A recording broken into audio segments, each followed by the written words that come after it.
A very good morning to all of you. Today we will be starting our first lecture, and this lecture will be about how to write a critique. The course is really designed in such a way that you will be able to produce a number of essays. These essays are of different types. In the end, we will end with a big research paper, relatively big research paper. It's not that big, it's just 8 pages, but anyway. Our first project will be how to write a critique, an essay, criticizing or critiquing another piece of writing. The main difference between English 1 and English 2 is actually that this time all your writing will be based upon readings assigned from your textbook patterns. So there won't be any impromptu assignments. I'm not going to ask you to write an essay about a topic out of your own information. It will all be based upon reading. And the first one is based upon critical thinking. What I'm going to do with you this week is I have assigned a reading, which is what's in a name. It's a very short essay, but I'm going to show you how to critique this essay. For you to be able to write a critique, you have to read it, understand it, evaluate it, and decide what is good and what is bad about it. Not simply an impressionistic, like, I like this or I don't like this, not at all, but to evaluate the kinds of information in a smart, critical way. What does this mean? It means that you evaluate every factor. Now, before I start showing you how to write the essay, I'm going to show you how to read an essay, because this is the basic skill. You read and take notes. You take notes so that later you can write your essay. Now, there are a series of questions that you have to ask yourself when you start reading any piece for a critique. The first question would be, who is the author? Is he an authoritative writer? Is he somebody who has authority on the topic?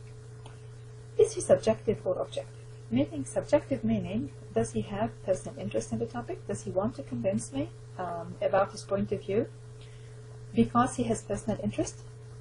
Or is he objective? Simply he is holding a correct point of view that I tend to agree with. I have to look into the intentions of the author. I have to look into the background of the author. So, for instance, let's say, for example, you have an author who, let's say, had a history of drug addiction, and he is writing to promote legalizing drugs.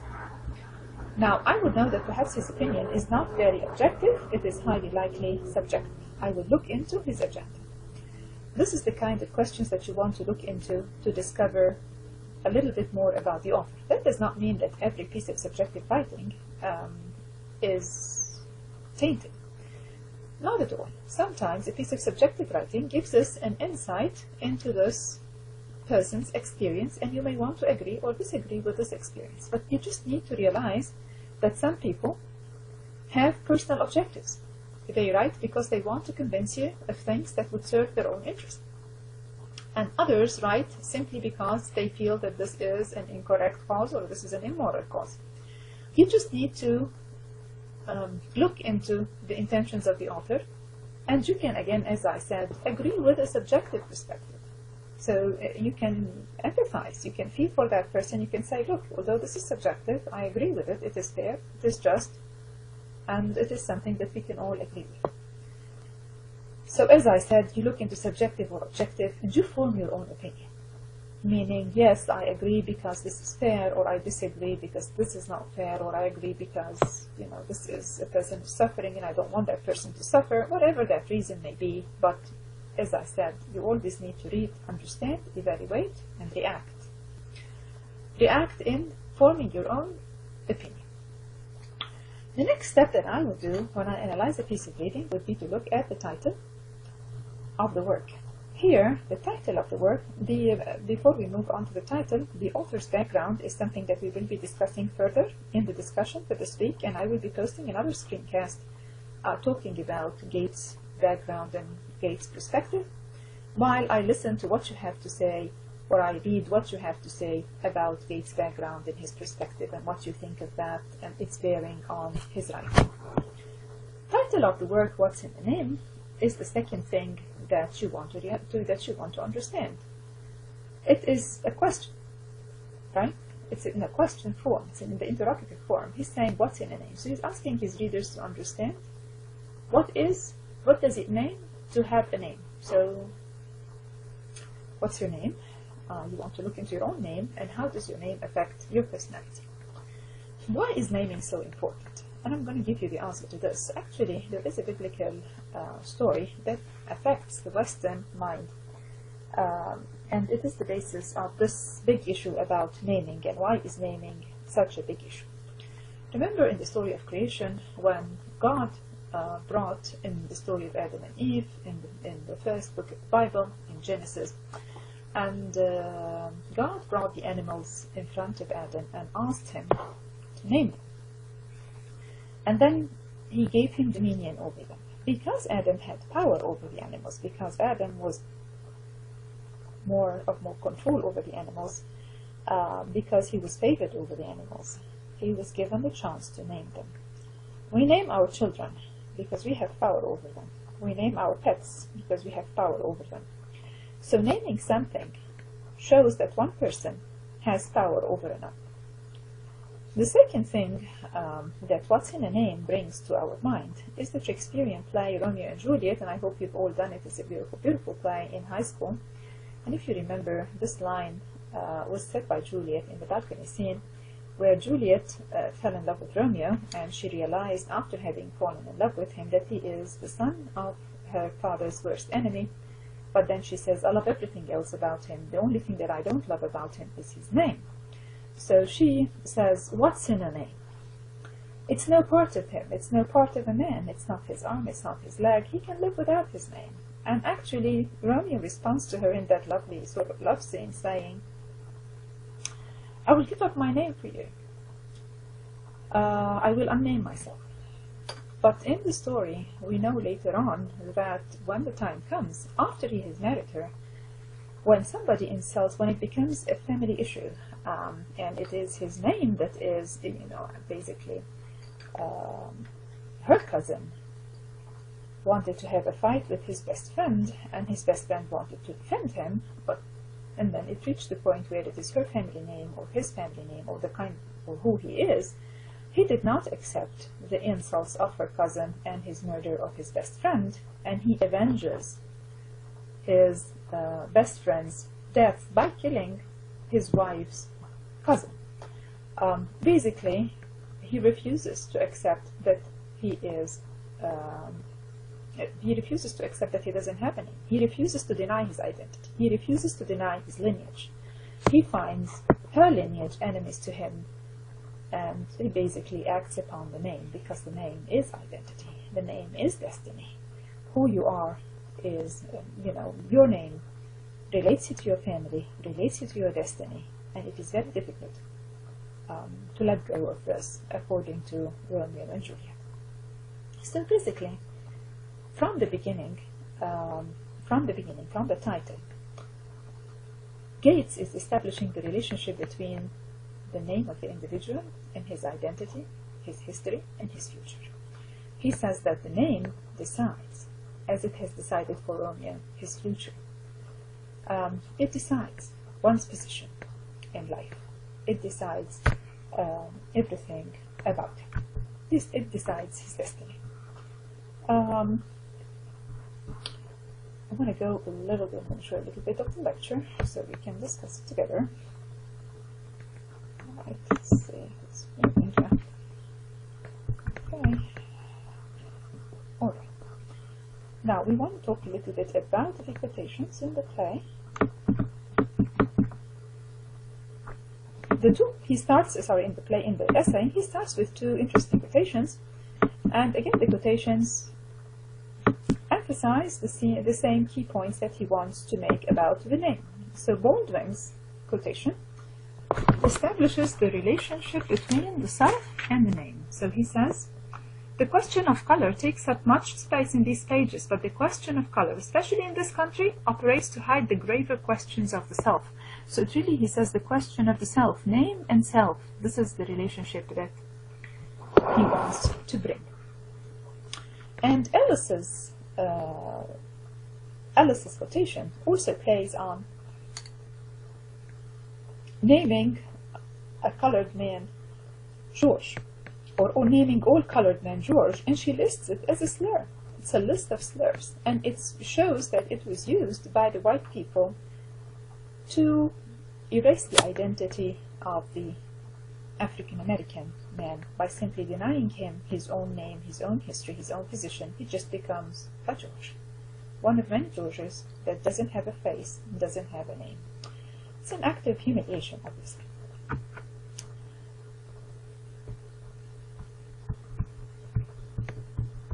As we move into the first paragraph of his essay, Gates tells us that he has actually repressed the memory of this encounter with a white man who called his father George.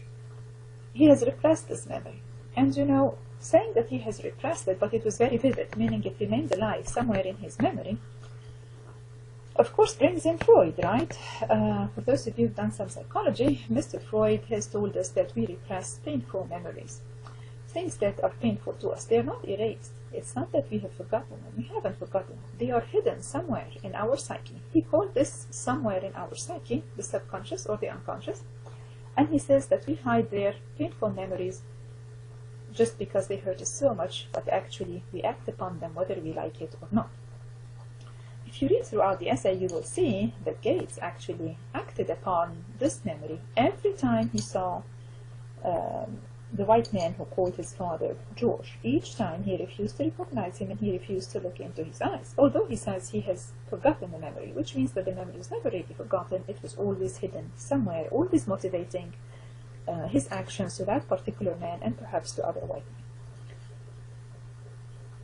In paragraph 2, and I want you to hold your textbook while I'm going through this analysis with you. In paragraph 2 of the essay, Gates tells us about his father's financial security and about his status in the community. So we know, and again he tells us that the father was prosperous, he had a job, they had food on the table, he was raised in a prosperous home, and he says that the white people around them resented that, although they respected his father's position. He creates immediately, or he tells us immediately, the kind of environment that he grew up in. It's not an environment of support, it's not an environment of love, it's not an environment where people want his father, or the neighbors want his father to be well. No, there is an element of resentment, an element of feeling that he doesn't deserve it because he is colored. And again, it shows us the kind of environment that the child has grown up with, where the father is resented, not because he is not successful, but he is resented because of his color. He's respected because of his success, but it is a kind of respect that he had to force upon them, a kind of thing that he had to struggle for. And usually, a white man would not have to struggle for respect. He would be respected whether just for him being an individual. Whereas for a colored man, he has to work harder to earn that respect. But anyway, the key point is that his father's worth, away from his success, his worth as a good man, for example, even if he is not successful, even if he is not wealthy, even if he's not prosperous, does not exist. It's only his father is respected simply because of his prosperity. Again, undermining his humanity by the community that surrounds him. Paragraph 3 speaks about the disruption of a peaceful, loving father-child moment, where the father really treats his son to an ice cream treat. And it tells you how the child was really enjoying it and excited about being with his father, right? But then suddenly, all of this is disrupted simply by Mr. Wilson passing by. So you would know that the encounter with the white man was such a miserable encounter that it is enough for Mr. Wilson to pass by to disrupt that peace and that love that was shared between father and son. And again, of course, the insensitivity of Wilson's remark is in stark contrast to the lovingness or to the loving attitude of the father and the joy that you can see shared between Gates and his dad. Paragraph 4 is very, very important. It holds one line that, unravels the relationship between Mr. Wilson and Gates' family. It tells us, in the key sentence, it says that Mr. Wilson's, Gates' dad had a brother, Uncle Joe, and this Uncle Joe had straight hair, and he resembled uncannily, learn this word in a strange way, this is what it means, he looked like Mr. Wilson. Now, why would a black man have straight hair, and why would he look like a white man? And a white man who particularly speaks to his dad, and nobody knew why this white man spoke to this colored man. But of course, we can all guess why. We can easily tell that obviously they were related through slave relationships in the past. So highly likely the parent of Wilson owned the family of, or his mother, or the grandmother of Gates, and his uncle is basically a half-brother of Mr. Wilson, and that explains why Wilson speaks to them, because highly likely they may all be half-brothers. But it's very sad that he doesn't recognize them, although they are related in this way. It also brings to the little child who noticed that his uncle had straight hair that slavery had its consequences. It was not simply a question of owning another person and making work for them. It involved violence, it involved rape, it involved illegitimate children, it involved unacknowledging them, it involved a lot of humiliation, a lot of pain. So this moment, where he sees Mr. Wilson, and he looks at Mr. Wilson and realizes that Wilson looks like his uncle, and that Wilson speaks to his dad but refuses to acknowledge him with his name, although he knows his name, is a horrible act of unraveling the past, of making the child live the past, live the violence of the past. And decide, based upon what he has seen, how to deal with this white man, who not only his family has violated his family, but is also today violating his father's individuality, his father's pride, and his father's sense of honor in front of his little son. And the child actually sees such a painful dialogue where the child tells the father to act. The child tells him, why don't you tell him your name? So you see that the child refuses this erasure, refuses this discrimination, refuses this persecution, and asks his father to act. But the father is unable to act. The pain of this moment, where the colored Gates realize that the whites still don't see them as equal human beings, is dealt with, as we can see, by silence. He decided that he is not going to speak to Gates.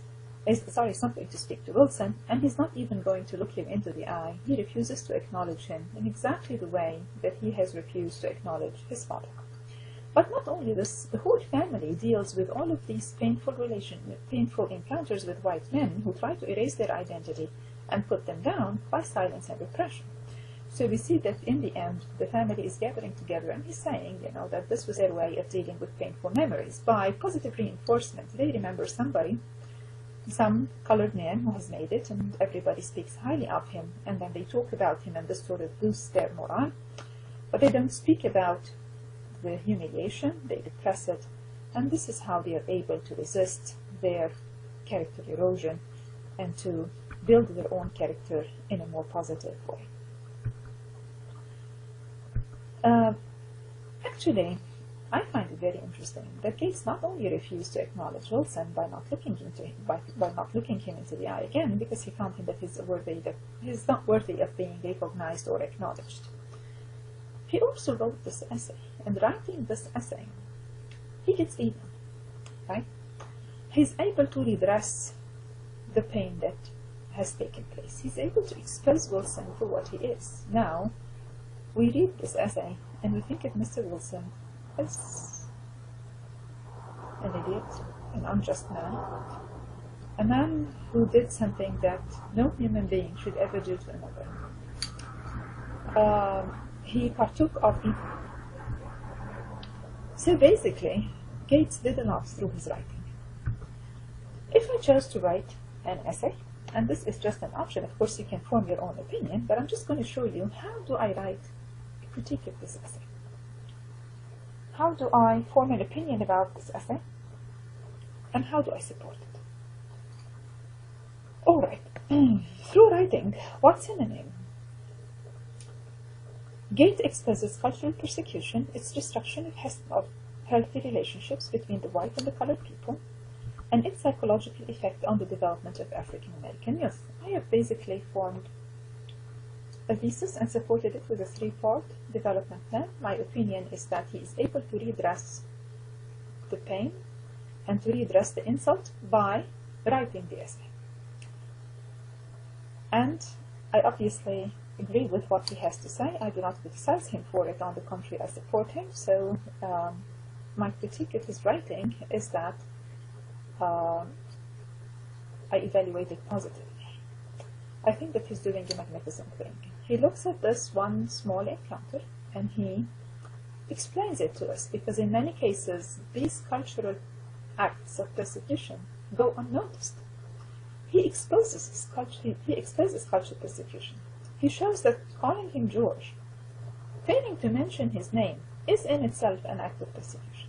It destroys the healthy relationship between the white and the colored people, and it actually adversely affects the psychology of the junior Gates, right? It has affected him, he has repressed it. So basically, what you do in an essay like this one is you form an opinion, you evaluate it. You don't have to say I agree with what he says. It is clear that I agree with what he says in my thesis.